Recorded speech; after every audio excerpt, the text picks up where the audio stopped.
And welcome all to the Vote Common Good Daily Podcast. It's Friday, April 16th, which means on Fridays we get to talk science. And we get to talk today with astrophysicist Paul Wallace, the Every Other Friday co-host. And I'll tell you, I get excited about this. I'm Doug Pagitt from Minneapolis, sitting down today. And Paul Wallace, I have been haranguing you for 4 years. I've counted on my own calendar about why the moon and going to the moon matters. And we're going to talk about that today because as I am loath to ever do, I am thankful for Donald Trump and the Trump administration. You heard it today, folks. You heard him say it. Full stop. Wow. Somehow the one thing that I find admirable and right about what that administration did was to accelerate interest in space and to the moon. I have all kinds of bad thoughts about the Space Force. I'm about to say, you're not talking about Space Force here. Yeah. It was just showed how bumbling they were. But the idea that they said, let's accelerate NASA's plan to go to the moon from 2028, which you and I had talked about 4 years ago, I think, and 2028 felt forever off. And they accelerated it up to 2024, and they were saying, hey, we are going to make this a priority of the United States federal government and NASA. And that's a great thing. So I now have amended my statements that there was nothing for which I was thankful for the Trump administration. You look hard enough, you'll find something. If you keep looking, and that's I guess that's the project of science. All right. So I interrupted your brief introduction. You are not only in your hometown, but you're in a different place than you are normally. Why don't you give us a little update? Yeah, I'm actually normally I've been doing this from home. But today I am at Agnes Scott College in my office in the Science Center right here on the first floor in my little office where I teach physics and astronomy to women. It's a women's college.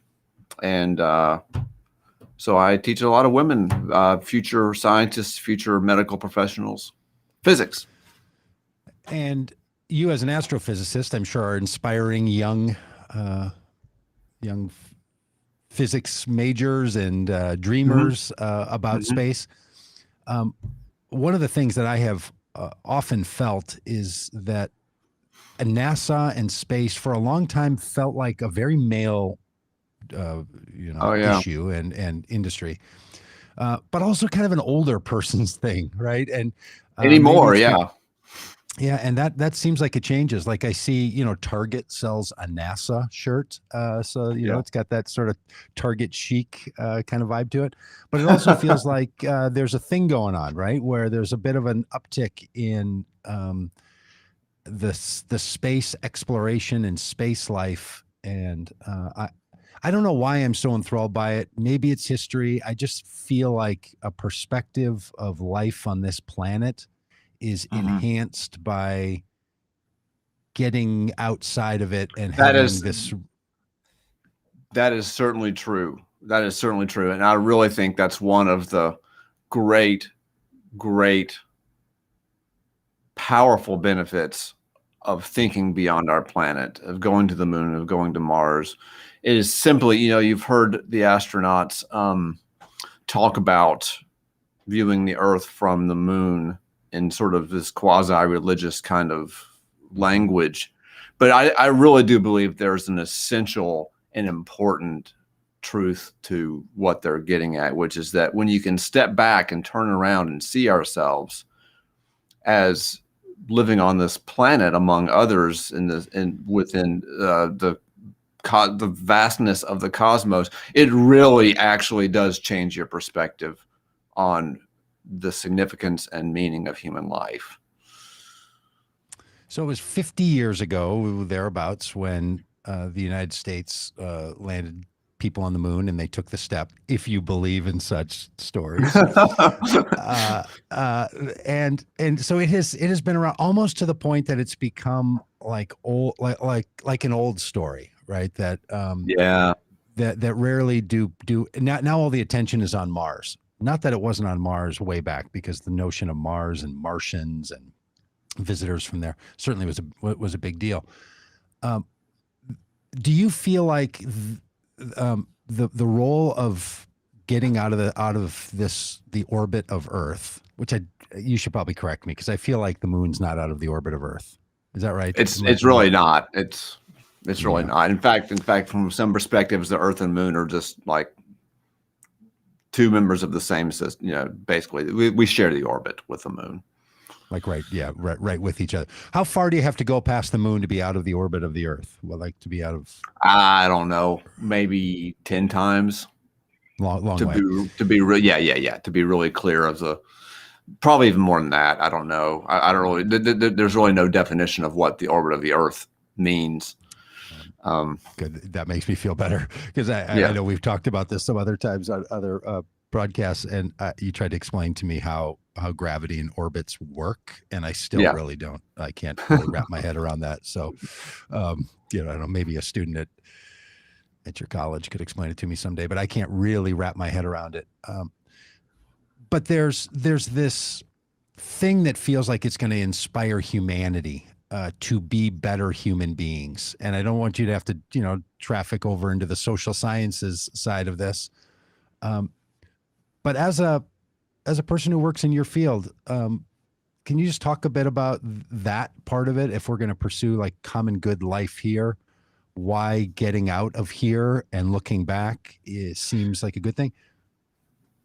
Yeah, it's kind of like, I've got a friend who teaches at the college here with me, a colleague and a friend, and she is constantly going to Europe. She's got a lot of friends there. Basically, when the college is not in session, whether it's, over the holidays, around Christmas and Thanksgiving, or during the summer, she is in Europe, and she's just traveling everywhere. And she just talks about how it makes her really see her own life in America and her own upbringing in America, sort of really clearly. Certain aspects of life, she comes back and says, "Oh, this should be different. This could be better." Or, "Man, look at what I've got here that they don't have in Europe." And it helps you to see your own self and your own place in the world more clearly. And I think that going to Mars, going to other planets, getting out of the Earth's orbit, as you put it, would have that same effect, but on even a more radical depth, a more powerful. And I don't think that's just a thrill for people, for those select few who get to do it. I think that it's something that would have a deep long-term payoff for everybody. All right, so let's talk a bit about what the project is. So Artemis is the new NASA project. CNN ran a couple of days ago, ran a nice little segment on this that we'll show here in a minute, a little interview and some, some graphics for those who are watching on the video side of this. They'll be able to see this. But can you, as much as you know about it, can you talk about what Artemis is and how this is different than flying a rocket 50 years ago and someone getting off? Yeah, when they went 50 years ago, their only goal was to go set foot, do some exploration, and return, bring some rocks back, just to see what they could find, sort of frontiers sort of people. But now I think the plan is to go and to stay longer term, to have a constant presence on the moon, in the same way that we have a constant presence on the space shuttle, on the space station now, to have a constant presence there, and to think long-term about using that as sort of a base camp to get on to Mars. So it's a much more of a longer-term commitment and less of a one-off kind of visit. One of the things that drove the space race in the 1960s, 1970s was the competition between Russia as an emerging global power and the United States. And so Sputnik was one of their races. And I think Russia actually got the first cosmonauts into space first. Yeah. And they were also the first to land something on another planet. They landed on Venus. That was the first planet visited. Yes, the first probe to land on a planet other than the Earth was Venera 7, Venera 8, and I think in 1972 or 3, they landed on Venus, not Mars. And it was Were the they trying to Soviets. land on Venus? They were trying to land on Venus. It Yeah, wasn't a yeah, Mars. yeah. Oh, okay, good. Yeah, they were successful. Okay. Well, I want to look that up. That's fascinating. I bet that Venera, was big. Venera. Yeah. I bet there were Russians who are like, yeah, American, we landed on another Oh planet yeah. first. Oh yeah. Bet they'll brag about that. But that was all about like competition. And it Exactly. feels like there's this different moment here, which is a little less, hey, let's show our technical dominance as one country over another and do a moonshot project, into something that feels a little different. But what's also different now is that it's become commercial partnered, right? With the U.S. companies, but I'm imagining China-based companies and others that are doing that. I know we've talked about this before, and you have some thoughts about that. But how do you feel about this idea that there's commercial enterprises? You know, Jeff Bezos, and I think Elon Musk. Yeah. Yeah. I don't know enough about it to have a clear opinion on if I think it's a good move or not. My reflexive response is that's not a good thing, because once you start putting profit motives and this sort of thing on this, if they begin to see this as some sort of money-making venture, I immediately get skeptical. But I don't know enough about it to say if that's a good thing or not. With any, I mean, yeah, I'm in astronomy and physics, astrophysics, but I don't know enough about that to have an opinion, I think, that would be different than pretty much any other person who's sort of a space junkie. I've heard that one of the concerns is that companies like SpaceX and Blue Moon or whatever Bezos is and others, that they're hiring away all the very best people who should be working for the government, for the sort of U.S. collective effort, and they're being siphoned off for the others. Is that a thing you hear at all about? Is that anything that for people who? No, I'm not surprised to hear it, but I wouldn't think that. I mean, if they're all on the same team, then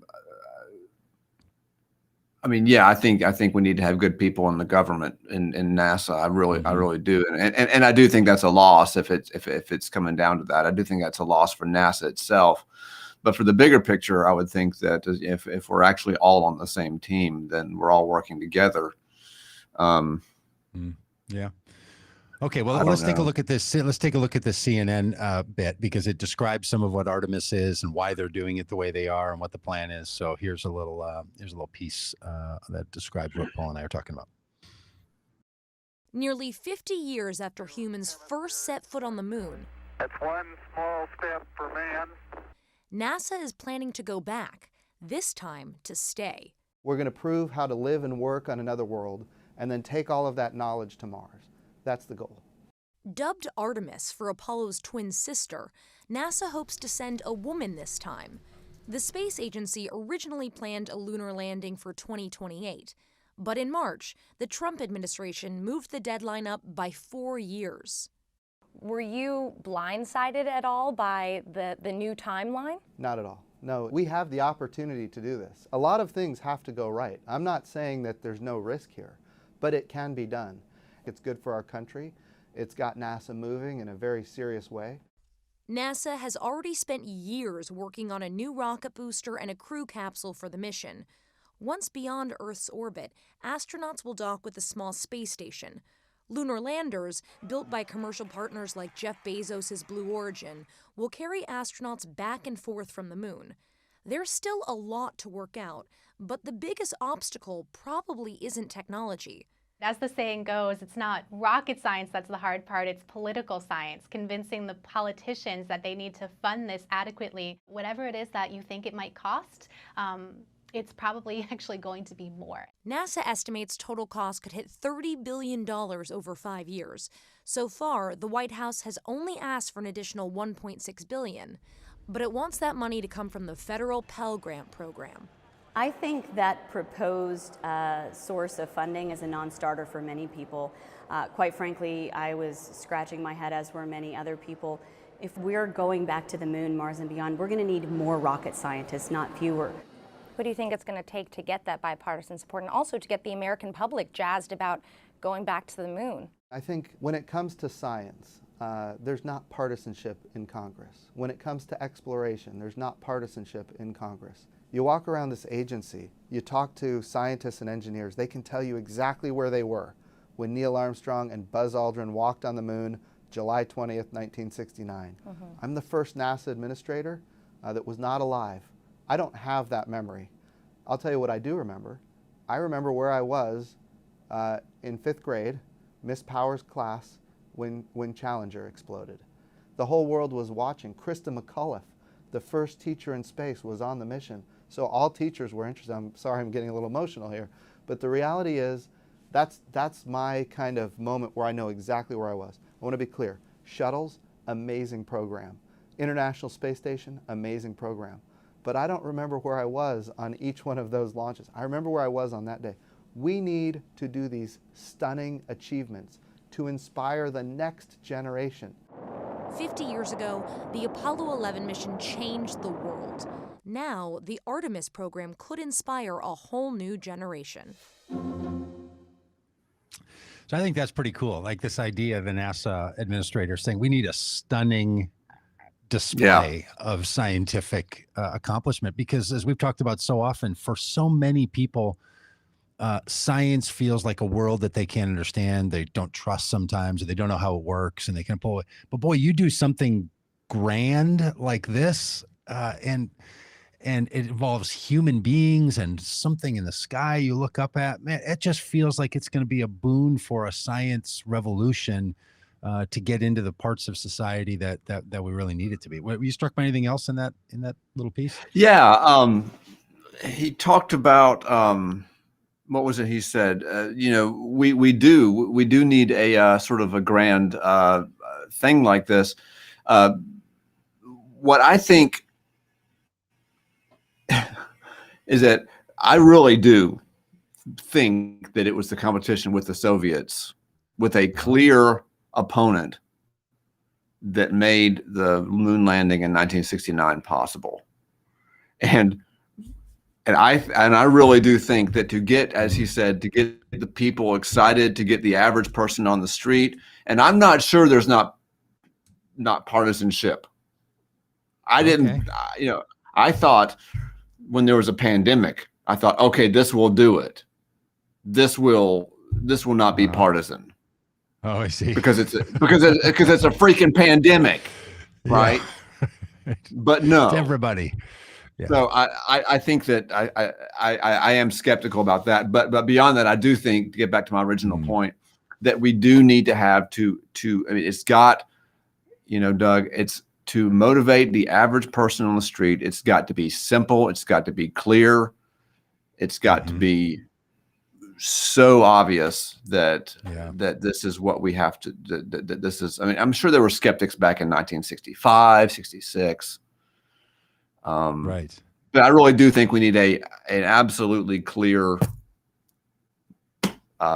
rationale. I think I remember Kennedy, one of the famous Kennedy speeches, where he said, we included the moon in a long list, and he said, we don't do these things because they're easy. We do them because they're hard. Yeah. And he was trying to, gin up a sensibility in the United States in a curious time in our history to solve for something, right? We'd come out of a war. There was all kinds of race conflict that was, we're still in the Jim Crow period. There was all kinds of disagreement and segregation and separation. Yeah. And he was trying to push, the country, and then use the notion of beating Russia. Maybe it could work again, and maybe those days were more complicated than I have in my mind. Than I have, maybe there were people who didn't care or thought it was a bunch of nonsense. And maybe it would be just the thing to, get us out of this crap that we're in. Maybe it would really help to do that. Yeah, a real sense to start thinking. A real sense of us. It was curious that one of the guests on the piece there, and if you're just listening on the audio, it may have been harder to distinguish the voices, but there was a person named Laura Forsythe, and she works with a millennial, what is self-described as a millennial effort of space exploration. So it's young, space interested peoples, and we'll talk more about them on another podcast. But she's in this piece, and she has this great line where she said, getting a permanent space on the moon, you know, whether that's using like a little space station off of it or something more colonized on the moon, is not a rocket science problem. It's a political science problem. Yeah, exactly. That was a clever way to phrase that. Like, we know generally what the science would be. Yeah. The technical science. Yeah. But scientific problems tend to get solved once they're funded.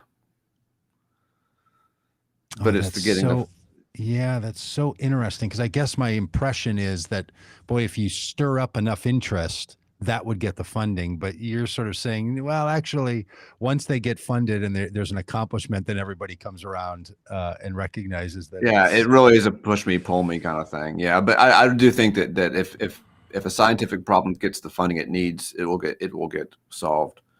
Now, I do think that there are pandemic, didn't we? Yeah. Yeah. Right. Yeah, we did. Yeah. Right. We all said, hey, let's solve for this, and then everyone in the world got busy. And yep, that's true. Three, 4, you know, 5 vaccines, I had my second vaccines. shot almost 2 weeks ago, and you know, I was very grateful for all those people who got up out of bed every day and worked together to solve that problem, because that was not easy, and it was done in record speed, and that thing has been so tested.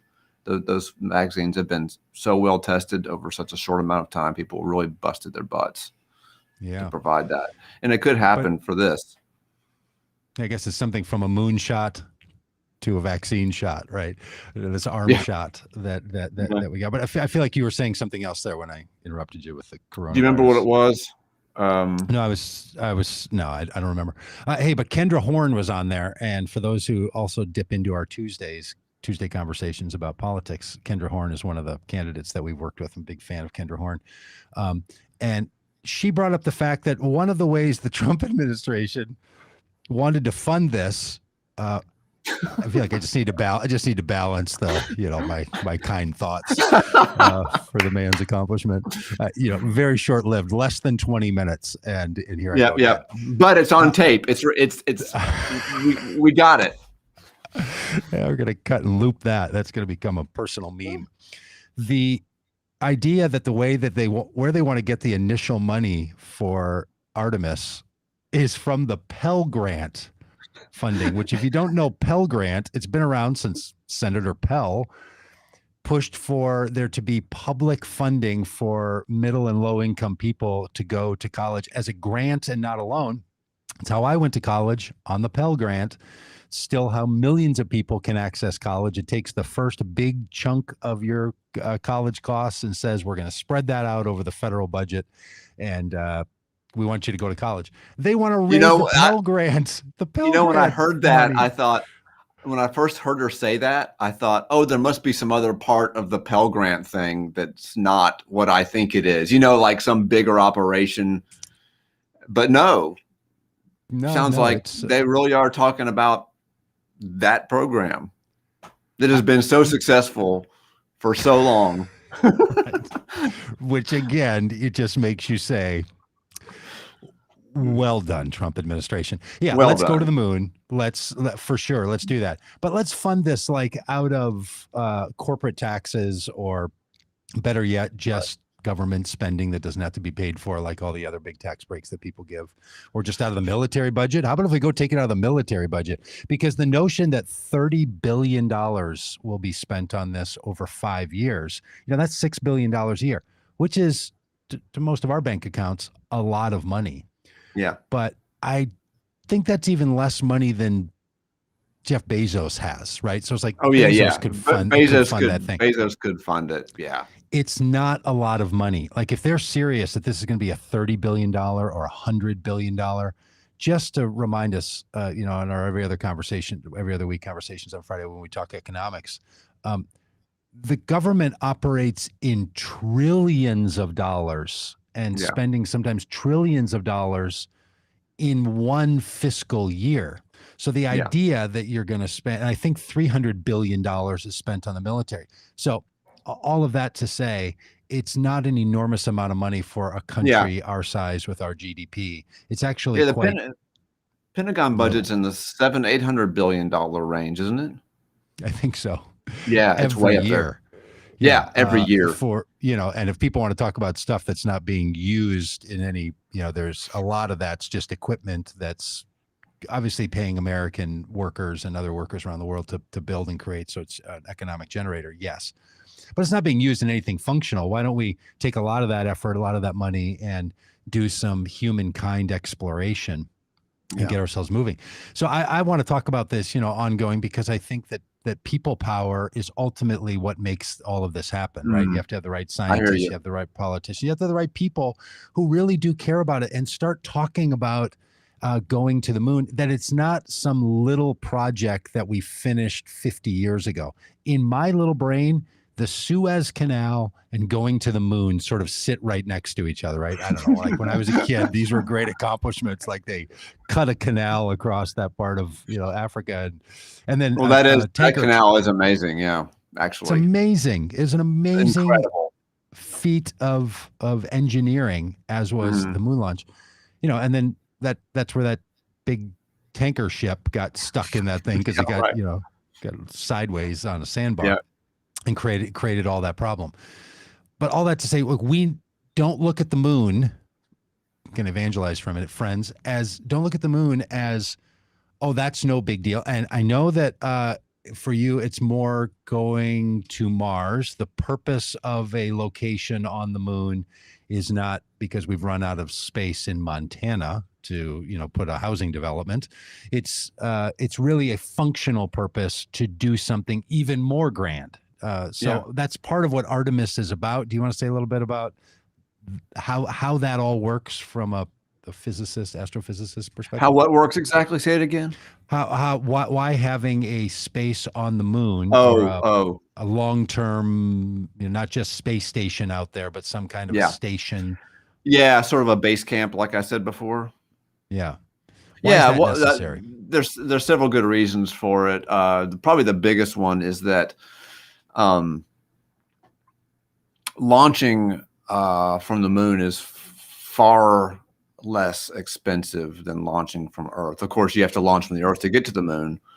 But as far as a regular routine practice goes, the gravity of the moon is 1/6 that of the Earth. So you just don't have to get as much. You don't have to get going as fast. You don't need as much power. You don't need as much fuel. You don't need as much. And, weight is not, as much of a problem. It's just a whole lot cheaper, buttloads cheaper to launch from the moon than it is to launch from the Earth. Now that should have been self-evident, but that was not clear to me. So you're saying that part of the reason, if they make us a launch station on the moon, that can involve a set of technologies that are more sustainable and doable. Yeah, Does it mean fiscally sustainable. Does it mean we could get there faster, or it just means it seems like the other issues of like having to work in like moon space where stuff's floating around would be harder than working here on the Earth. Well, it would certainly be less intuitive. It'd be less intuitive, but things don't float around. I think that they fall to the moon. They just fall a lot slower. It looks like slow motion when you drop a ball on the moon. It still falls. It just falls at 1/6 the rate, approximately. So that would so that would help. Things would. It would help. It just makes the per launch cost a lot less. And it makes it makes frequent launches to Mars would be, if we're going to be doing this regularly, it'd be a bigger cost up front, of course. It'd be a lot of investment, but in the long term, over decades, it would pay off to have a launch pad on the moon. As hard as it is for somebody to conceive why we would do any kind of permanent space launch base camp on the moon, want to give a sentence or two about why having people on Mars, which seems very uninhabitable from what you sort of see from the rover and all that. Why do we want that? What's the upside of that? the only answer is the same answer that was it Hillary Okay. who said, when they showed him Mount Everest, why are you climbing that mountain? And he said, well, because it's there. It's like, Yeah. try to stop me, Yeah. That, We're going. and that sounds trivial. That sounds trivial when I say it like that. Mhm. But on the other hand, the truth is that somebody's going to eventually do it. I see. Somebody is eventually going to do it. And maybe the question that, the government ought to present to the country is, do you want it to be us or do you want it to be China? Who do you want to be the first one to Mars? Yeah. And all that goes with that, I guess, right? All the technology, all the learnings, all the experiences that go with making this happen. I'm sure someone has documented, I'm betting there's a Wikipedia page that would like list the many advances that we take for granted now that likely wouldn't have been available to us had we not gone to the moon or even done the shuttle or done the space station, or because you see like these little experiments that people do. And sometimes, if you're just a casual reader of, a news headline, you're like, why do we care about the slugs experience, Right. on the moon? But that's all a part of some deeper understanding about how things work. Exactly. Because as you've reminded me before, as much as we know and as much as we can accomplish, the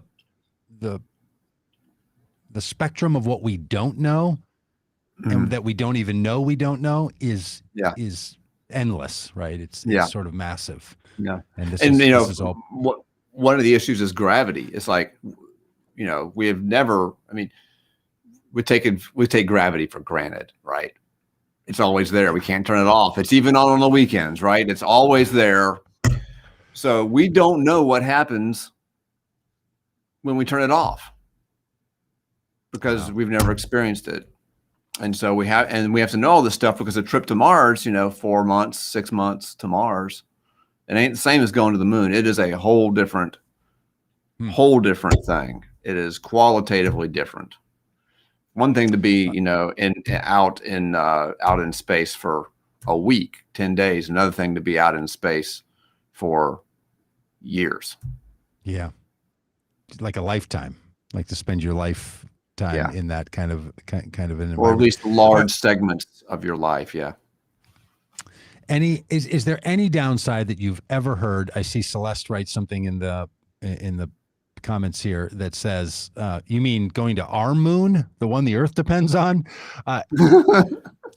Just for people who might be concerned, is there anything to worry about with like putting things on the moon, shooting rockets off of the moon, short of like space clutter up there? Is there anything? Space junk is already a big problem. I think one issue with the moon, in particular with Mars, is that we don't want to take a whole lot. It's colonization. Yeah. But we say, oh, it's not because there's no people there. But when we show up, we bring our bacteria with us. And so there will be life on Mars. Isn't that whether it survives or not, I don't know. But even if we go and come back, there will be something on Mars, and so that's an issue. And there's ethics around that, because I see these pictures of Mars, and it just is stunning. You think that the desert in southwestern United States is desolate and untouched. It is. Nothing has touched this for billions of years. Yeah. And now we're talking about going. And I think there's some ethical questions around that. And quite frankly, we need to get our philosophers, our religious leaders, certain ones, to weigh in on this, because I think there are ethical and religious and spiritual issues to address. Yeah, and it's a mind bender, right? We've talked before about sometimes in sort of flippant, joking terms about the people who don't believe we landed on the moon or the flat earthers or whatever. But it bends people's minds. Like the conspiracy theories are often rooted out of someone's just stunned disbelief. They Yeah. can't quite imagine. Incredulity. Yes. Incredulity. Incredulity. That's a sign that something doesn't sit right with people. And there's just an awful lot of people who I think quietly, they don't have a very well developed sense of all this, but they just kind of look up and they think, oh, seriously? Like, we're going to put people up there? That just feels, it feels absurd, that we're going to do this. And I happen to think that's part of the human progress, right? That human beings should be looking for these magical, extreme, stunning, absurd kinds of accomplishments. That's better than that pulls us forward somehow. Yeah. But I also understand like that's a certain perspective that not everybody holds. And I really hope that people will take on that opinion. Actually, I think it's one worth sort of propagating and saying to people, hey, there's something really great that humanity can do. Like we get up close to ourselves and recognize the difficulties and the pains and the treatment of one another and the way of human behavior that is heart-wrenching and heartbreaking and that needs to be changed. And you sort of need that. You need that beautiful sunrise. You need that glimpse of another possibility. Like it's part of a new possibility. It should be in there with like art and music and lovemaking. That's exactly how I see it. That's fundamentally how I see it. Yeah, I see it as one of these just human needs, human drives, and I don't think it will do to just sort of resist it and tamp it back down. Mm-hmm. I think it does. We do much better when we encourage it, but also encourage I guess good behavior, in the sense of doing it with a conscience. We can do it. Somebody's going to do it. Yeah. Will it be the United States in this century? Could be another country in this century. I don't know. It could be next. Wow. I don't. I mean, Mars is a problem. Mars is a hard problem. Do you think we'll get to the moon by 2024? Do you have a? No. I think it's I think. I think it's only because Donald Trump wanted us to go by 2024. Is that all this is? Are you just? Why don't you think we'll get there by 2024? Well, I'll tell you why. It's not because I'm a cynic about the scientists and about the engineers. If there was ever an optimistic, we can do a group of people, it's got to be engineers. I come from a family of these people. I'm like the black sheep. I'm like the pessimist in our family. But I love these people because they're so optimistic. They can solve the problem. They can do it. My question is the political will. Mm-hmm. That's my question. They said they threw what 1.6 billion at it. That's what the White House requested for it. Yeah, it's a $30 billion $30 billion program over 4 years, a few years, and they're putting up 1.8 billion. Yeah, and they're going to get the Pell Grant to do it. I don't know. Political will to me is that's where my cynicism comes in. Well, maybe we could start a GoFundMe, like GoFundMe to the Moon project. Those things seem to take off, small fundraisers. Hey, we got $1,500. Yeah, hey, can everybody chip in? I want to go on the next moon adventure. Everybody chips. Everybody who makes $100,000 or more a year chipping $1,000. That'd be a lot of money.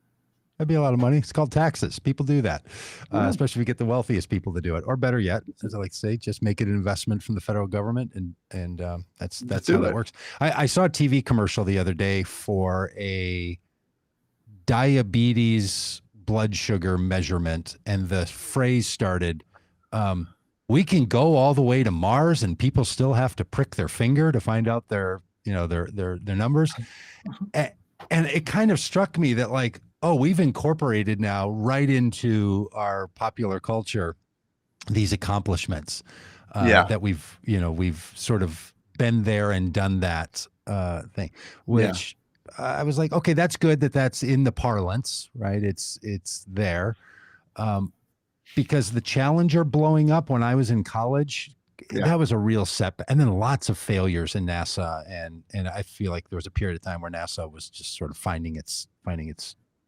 Sort of a floating come to Jesus moment. Yeah, they were floating, like falling slowly to the moon. But it feels like, boy, no, NASA is back. Like, it's going to do something great. And it's curious to me that every news story that I hear about going to Mars or the moon, it's got to include Elon Musk and Jeff Bezos and these private industries, because I know they play a significant role.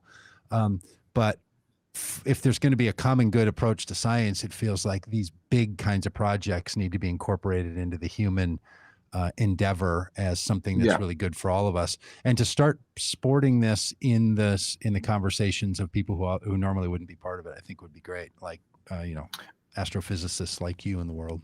Yeah. I think if we can get it into, like you said, it's in that advertisement. If we can get it into the average person's mind, but I still think it's going to require like the Chinese are a competition thing with the Chinese. I think that's the way to go, but they need to, it's sort of like the Russian Sputnik, the Chinese need to land on the moon or something and walk around to get us like, oh, we better do that. You know what I mean? I don't know what that has to happen, but something like that. Have we had a foot, as humanity had a foot on the moon recently? When was the last time somebody was walking? 1973? Really? Maybe when I was 5. Yeah.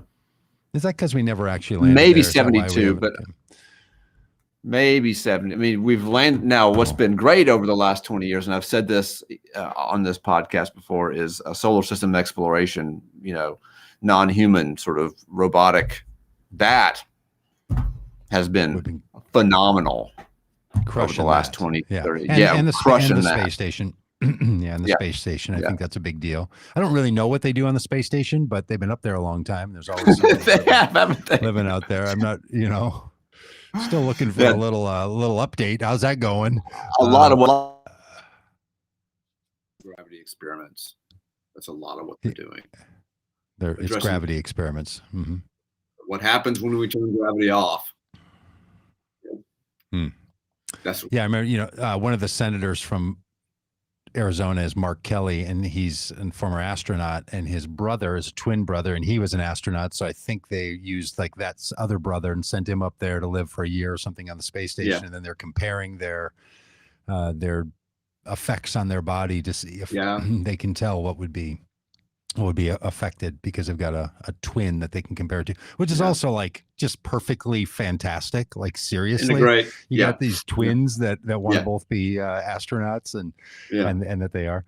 Well, Paul, thanks for pulling our hopes up to the sky for a minute to do what humanity has done, which is to look to the skies and say, it is very good. So it's always good to chat with you, Doug. It's always good. Thank you, buddy. Hey, join us, friends, daily for the podcast. On Mondays, news. Tuesdays, politics. Wednesdays, faith. Thursdays, we talk about issues that really matter in our world. And on Fridays, it's science and economics. So glad to have you part of this. If you're not already part of the podcast, head over to vocommongood.com/podcast. And if you're only listening on the podcast, thank you. See us live sometime, looking at each other from basements and bedrooms and offices and all the rest. And head over to vocommongood.com, sign up for all that, find all those things, much of what else we have to offer, including a Tuesday night webinar on the threat and dangers of white Christian nationalism. We'll have episode 3 of that 4-part series this coming Tuesday, 7 p.m. Central Time, or it stays in our feed and will also be in your podcast stream, those pieces. So we'd love to have you connect to all that, and head over to Vote Common Good, sign up for our email list, would you? And as I like to remind you, don't miss the donate button when you're over there. Give a little something to, keep us talking about the moon. We'd love that. So best to you, Paul. Thank you, Dan Dietrich. As we do, on this podcast about every Friday, we remind you that this is brought to you by our large staff here at Vote Common Good, like they do on This American Life. I'll list off all the names of the people who make this happen today: Paul Wallace, Doug Pagitt, Daniel Dietrich. That's it. Sometimes we throw in a Stephanie Spaulding and a Laura Truax and Rob Ryerson and so on, but just small little group of us that do this. So the credits don't take long. But all the credit to all the people who make all this happen. So thanks for being a part of it, y'all. Talk to you in a bit.